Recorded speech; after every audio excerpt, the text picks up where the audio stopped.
Alright. We're taking all the best old school wisdom and blending it with the top new school methods to bring you the optimal coaching strategies. This is the 80-20 Baseball Podcast with Coach Bo.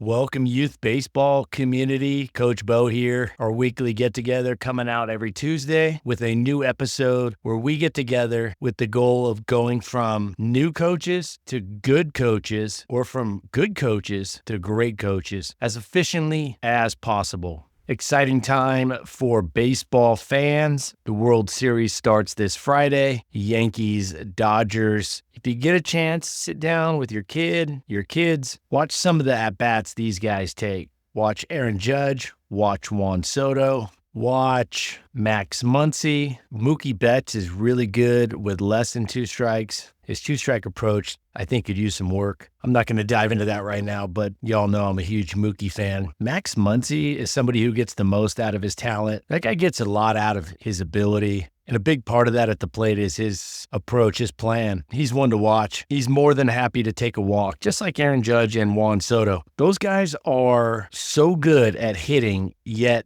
they'll take the walk. Nothing says selfless more than a good hitter taking a walk if the pitcher pitches around him or he doesn't get the right pitches to swing at. He passes on those pitches and he passes the baton to his teammate, the next guy in the lineup. And the opposite can be said for selfish players. And this is going into one of the main topics for today. The other main topic will be the top 5 coaching posts of the month as seen on X. I got 5 really great coaching messages to share with you that I've curated from X. And I have an audio tweet from the great Nick Saban. It's phenomenal, and I'm excited to bring that to you in just a moment. But now back to a red flag when it comes to being able to tell if a player has selfish tendencies or is playing selfishly. A player that is prone or has shown a pattern of swinging and chasing ball 4, especially when there's less than 2 strikes. This is very apparent in a 3-1 count. In a 3-1 count,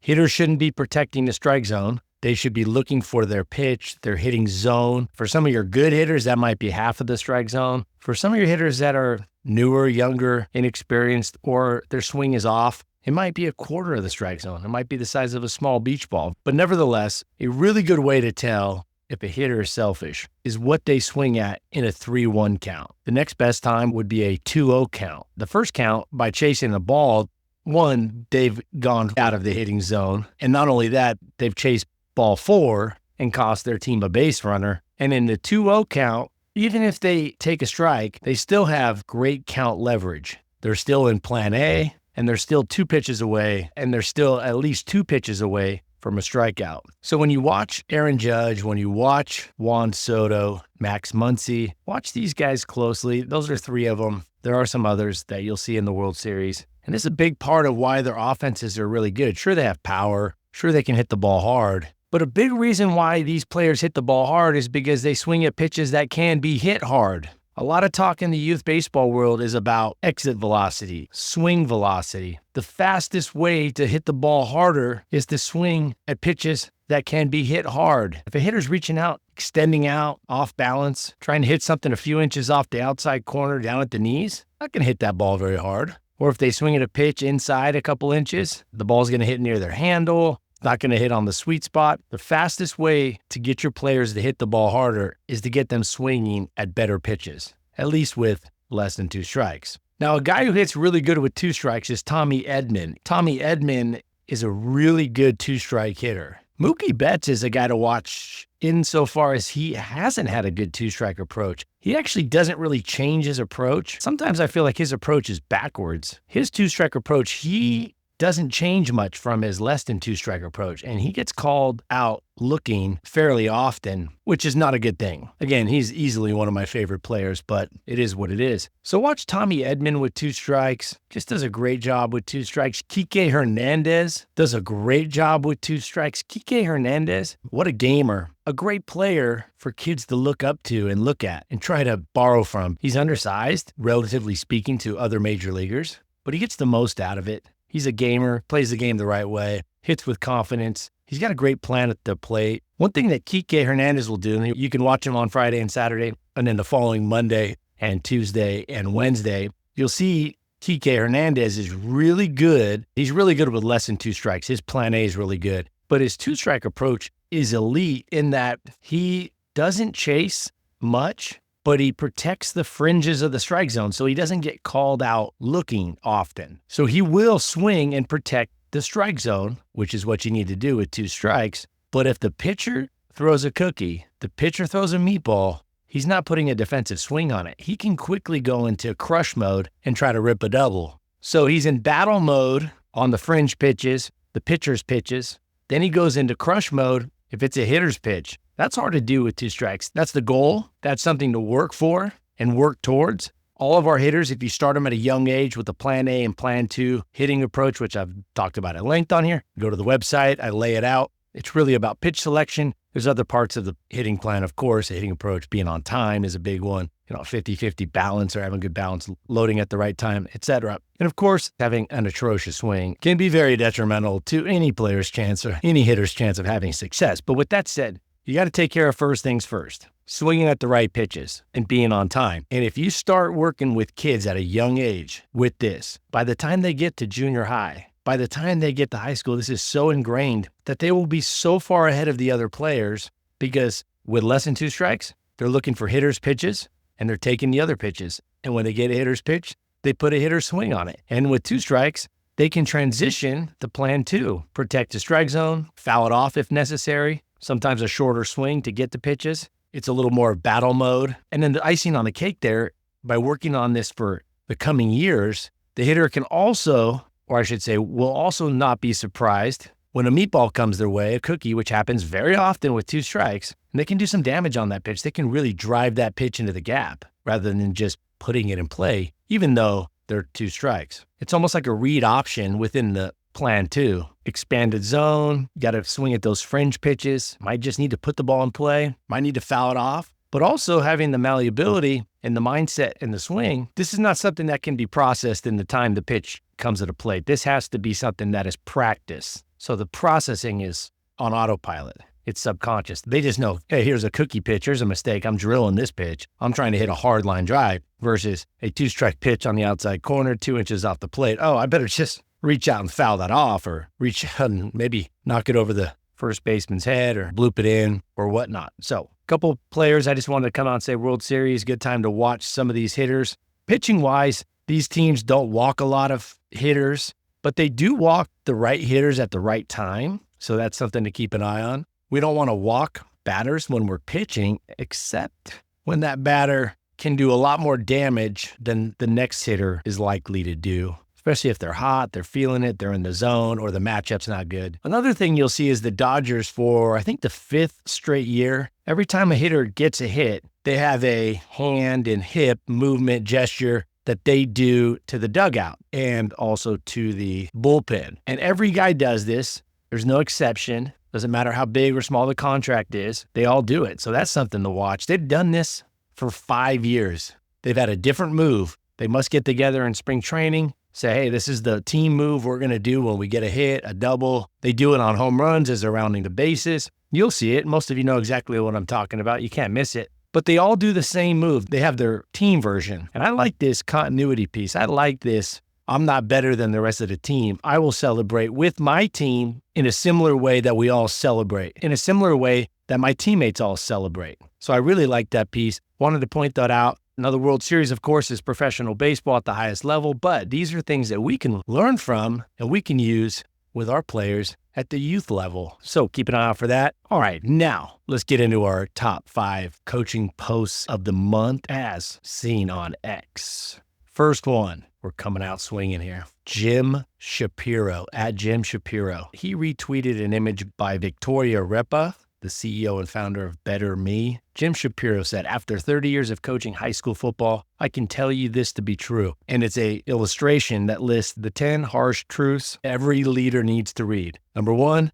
leadership is lonely. You'll often find yourself making tough decisions alone. This next one's big. Number 2, not everyone will like you, and that's okay. Focus on respect, not popularity. Number 3, failure is inevitable. Learn from it. Keep moving forward. Number 4, success doesn't come overnight. It takes time, dedication, and perseverance. You hear the phrase, they'll say he's a 5-year overnight success or a 10-year overnight success. Number 5, lead by example. Your actions speak louder than your words as a coach. Number 6, know, quote unquote, is your superpower. Not every battle is worth fighting. Focus on what truly matters. Number 7, feedback is essential. Feedback is essential even when it's hard to hear and hard to give. Number 8, conflict is part of the job. Address it constructively and seek resolution. Don't run from it. Number 9, your time is limited. Use it wisely. Delegate whenever possible. Use the 80-20 principle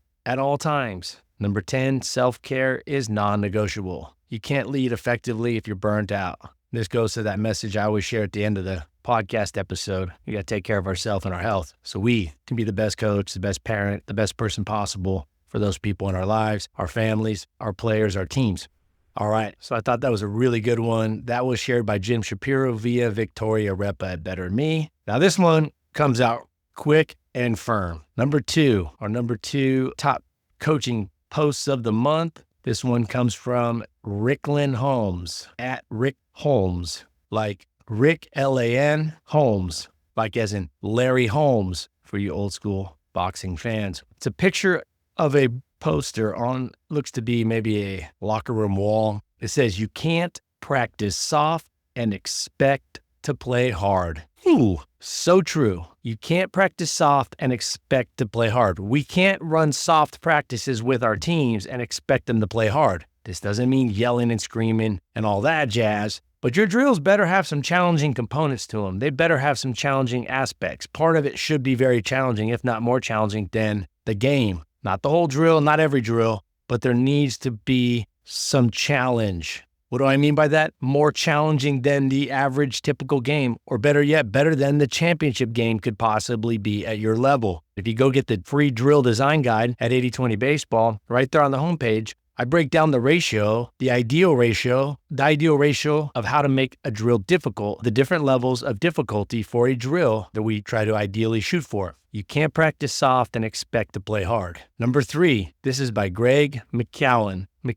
Now, this is not a baseball person, but an author that has a couple great books. Last name is spelled McKeown,